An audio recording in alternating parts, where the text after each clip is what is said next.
اسلام میں بارات کا کوئی تصور نہیں، سیرا بندی کی کوئی تقریب نہیں، ہندوانہ تقریبات نہیں۔ بارات کے لیے عربی میں کوئی لفظ ہی نہیں ہے۔ قرآن اور حدیث میں کیا ہوگا؟ عربی میں نہیں ہے، کوئی لفظ نہیں۔ یہ خالص عجمی لفظ، بارات عجمی ہے، ایرانی ہے، اس کا اسلام سے کوئی تعلق نہیں، جڑ کٹ جائے اس کی۔ یہ بھی ہندوانہ تصور ہے۔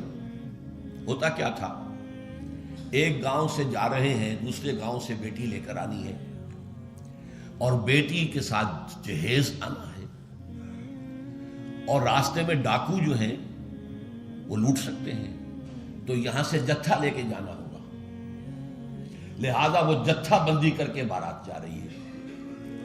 اب وہ جا کر جنج گھر جو بنے ہوئے ہیں وہاں پر ٹھہر رہی ہے، 2 دن 3 دن عیش کر رہے ہیں، مچھرے اڑا رہے ہیں لڑکی والوں کے پیسے پر، پھر وہ مال غنیمت سے لدے پھدے واپس آ رہے ہیں، لہذا وہ جتھا حفاظت کرتا تھا۔ یہ سارا ہندوانہ تصور ہے، اسلام سے کوئی تعلق نہیں۔ تو نمبر 1 نکاح مسجد میں، نمبر 2 کوئی دعوت طعام ہی نہیں، کوئی بھی نہیں، نو انٹرٹینمنٹ واٹس ایور لڑکی والوں کی طرف سے۔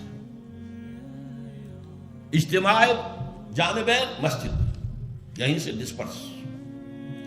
حضرت فاطمہ کو تو وداع کرانے کے لیے حضرت علی گئے بھی نہیں تھے۔ نکاح کے بعد کچھ خواتین حضرت فاطمہ کو لے کر حجرے میں چھوڑ آئی تھی جا کر، جو ایک انصاری صحابی نے حضرت علی کو دیا تھا، ورنہ ان کے پاس مجھا بھی نہیں تھا۔ 3 باتیں ہو گئی۔ چوتھی بات، ولیمہ جو ہے اس کی تاکید ہے۔ یہی وجہ ہے کہ جب یہ شادی پر مکمل پابندی لگائی گئی تھی، میں نے اشتہار دیا تھا کہ ولیمہ پر پابندی نہیں ہونی چاہیے۔ لڑکی والے کے ہاں تو آپ سوچئے، جو دلیل میں نے دی اس کی نفی میں، نفسیاتی دلیل بہت بڑی ہے۔ لڑکی والے کے ہاں ویسے تو لفظ شادی، خوشی، وہاں بھی شادی یہاں بھی شادی، لڑکی والے کے ہاں خوشی نہیں ہوتی۔ اس کے گھر سے لخت جگر، نور چشم نکل کر جا رہی ہے، کیسے خوشی ہوگی؟ مائیں رو رہی ہوتی ہیں، انہیں غشی پڑی ہوتی ہے جب بچیاں نکل رہی ہوتی ہیں، بہن بھائی رو رہے ہوتے ہیں، باپوں کے آنکھوں کے اندر بھی آنسو آئے ہوتے ہیں، نمی آئی ہوتی ہے۔ میں نے بھی 5 بیٹیاں رخصت کی اپنے گھر سے، اور آنکھوں میں نمی آئی ہے۔ I couldn't withhold my tears۔ پھر یہ صرف یہ تو ہوتا ہے کہ ایک ذمہ داری کا بوجھ تھا، آج اتر گیا۔ اسے آپ انگریزی میں سائی آف ریلیف کہہ سکتے ہیں، بس کوئی خوشی نہیں۔ اس کی مثال میں دیا کرتا ہوں کہ کوئی جانور اگر قربانی کے لیے 10-15 دن پہلے آپ لے لیں، وہ بکرا، کوئی مینڈھا، اور بچے اس کے ساتھ ہل جاتے ہیں، پھر کھلاتے ہیں، لے جاتے ہیں، چراتے ہیں، تو پھر وہ عید کے دن جب آپ اسے قربان کرتے ہیں تو بچے پچھاڑے کھا رہے ہوتے ہیں، رو رہے ہوتے ہیں، اتنا لاڈ اس جانور سے ہو جاتا ہے۔ تو یہ نور چشم، لخت جگر گھر سے نکل رہی ہے، 18-20 برس رہی ہے آپ کے گھر میں، آج جا رہی ہے۔ ٹھیک ہے، سائی آف ریلیف ہے، لیکن اندیشہ بھی ہوتا ہے، ذہن میں رکھیے، ہمیشہ ہوتا ہے۔ پتہ نہیں بیل منڈے چڑھے نہ چڑھے، موافقت مزاج کی ہو نہ ہو، نئے ماحول میں جانا ہے، ایڈجسٹمنٹ ہو نہ ہو۔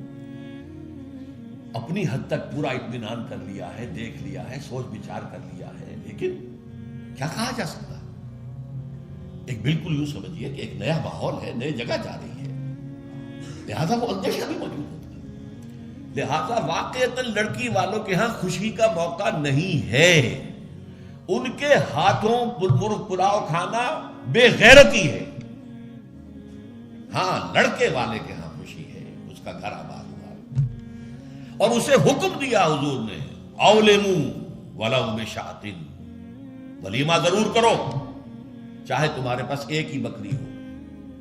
وہ ایک ہی بکری در حقیقت ان کے ہاں مفلسی کی سب سے بڑی شکل ہو سکتی تھی، لیکن بھیڑیں بکریاں پالنا تو ان کا پیشہ تھا، تو کسی کو ایک ہی بکری ہے پالوا بہت ہی غریب ہے، فرمایا اسی کو ذبح کرو، کھانا کھلاؤ اپنے دوستوں کو، اپنے احباب کو، سیلیبریٹ کرو۔ سیلیبریشن تمہارے ہاں ہونی چاہیے، مرد کے ہاں، لڑکے کے ہاں۔ پھر اس میں بھی اس قدر حضور صلی اللہ علیہ وسلم کی تعلیم کے اندر دیکھیے توازن ہے۔ فرمایا، یہ مسلم شریف کی روایت ہے جو میں آپ کو سنا رہا ہوں، عن عبداللہ ابن عمر رضی اللہ تعالی عنہ ان النبی صلی اللہ علیہ وسلم قال اذا دعی احدکم الی الولیمۃ فلیجب، جب تم میں سے کسی کو ولیمے کی دعوت دی جائے تو ضرور جائے۔ اور ایک اور حدیث ہے ابو ہریرہ سے رضی اللہ تعالی عنہ کہ حضور نے فرمایا شر الطعام طعام الولیمہ، ولیمے کا کھانا برا کھانا ہے۔ کیوں؟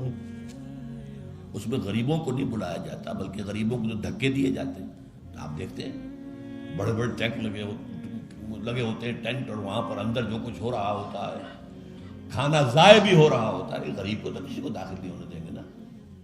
اور ہے بھی نہیں، وہ مسلی کھلانے کے لیے تو نہیں ہے نا، وہ تو اپنے اعزاء رشتہ دار احباب ان کو اپنی خوشی میں شریک کرنے کے لیے۔ تو حضور نے فرمایا شر الطعام طعام الولیمہ، لیکن اس کے باوجود من لم یجب الدعوہ فقد عصى اللہ ورسولہ، جو شخص ولیمے کی دعوت قبول نہیں کرے گا اس نے گویا کہ اللہ اور اس کے رسول کی نافرمانی کی۔ اب آپ سوچئے، جس نبی نے ہمیں اتنی تفصیل سے ہدایت دی دعوت ولیمہ کی، اگر لڑکی والوں کے ہاں کسی دعوت کے اندر کوئی خیر ہوتا ذرہ بر، تو کیا حضور ہمیں اس سے محروم رکھتے صلی اللہ علیہ وسلم؟ تو چوتھی بات جو میں نے عرض کی کہ ولیمہ کیا جائے، ہاں البتہ ون ڈش کی پابندی لگائی جا سکتی ہے، بالکل لگائی جا سکتی ہے۔ اسراف اور تبذیر کو روکا جا سکتا ہے۔ اسراف کسے کہتے ہیں؟ اسراف کہتے ہیں ضرورت کی جگہ پر ضرورت سے زائد خرچ کرنا۔ عام اپنے گھر کے کھانے میں بھی ایک سے زیادہ ڈش پکانا، ایک سے زیادہ کھانا حضور کے نزدیک نہایت ناپسندیدہ ہے۔ ضرورت ہے پیٹ بھرنے کی، ایک سالن روٹی سے بھی ہو جاتا ہے، آپ نے 4 5 پکا رکھے، یہ اسراف ہے۔ اسی طریقے سے اگر دعوت کے اندر بھی ون ڈش کی پابندی ہو تو بالکل ٹھیک ہے، اس کے اندر کوئی حرج نہیں، لیکن یہ کہ اس میں اب جو کیا گیا ہے کہ میٹھے کے اوپر پابندی، بالکل یہ صحیح نہیں ہے۔ میٹھا حضور کو بہت مرغوب تھا، پسند تھا، تو اس میں یہ کہ ایک ڈش میٹھے کی، یہ نہیں کہ 3 4 ڈشیں، دال کا حلوہ بھی ہے، گاجر کا حلوہ بھی ہے، اور فلاں بھی ہے، اور فلاں بھی ہے، اور پھر کھیر بھی ہے۔ لہذا ولیمے کی اجازت ہونی چاہیے، اور ظاہر بات ہے کہ ہر شخص اپنی سطح کے مطابق کرے گا، اور وہ آدمی بھی بلائے گا، جو کم ہی بلا سکتا ہے وہ کم بلائے گا، جو زیادہ بلا سکتا ہے زیادہ بلائے گا۔ اس کے اوپر بھی کوئی خاص پابندی لگانے کی ضرورت نہیں ہے۔ لیکن ظاہر بات ہے جو میں نے ایک بات کی ہے، اس سے شادی بیاہ کے اخراجات کا ایک حصہ تو بالکل ختم ہو گیا نا، لڑکی والوں کی طرف سے تو زیرو ہو گیا، نہ کوئی سیلیبریشن، نہ کوئی دعوت، نہ کوئی خیمے لگانے کی ضرورت، نہ کچھ اور ریسیپشن، کچھ نہیں، کیسے بالکل زیرو۔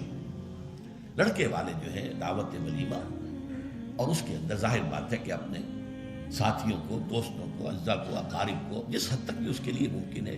اچھا یہاں تک فرمایا ہوں کہ اگر تمہارے کسی بھائی نے نکاح کیا ہو اور اس کے پاس کچھ بھی نہیں ہے تو وہ ولیمہ کر سکے، اپنے گھر سے کھانا لے جاؤ اور جا کر اس کے ہاں بیٹھ کر کھانا،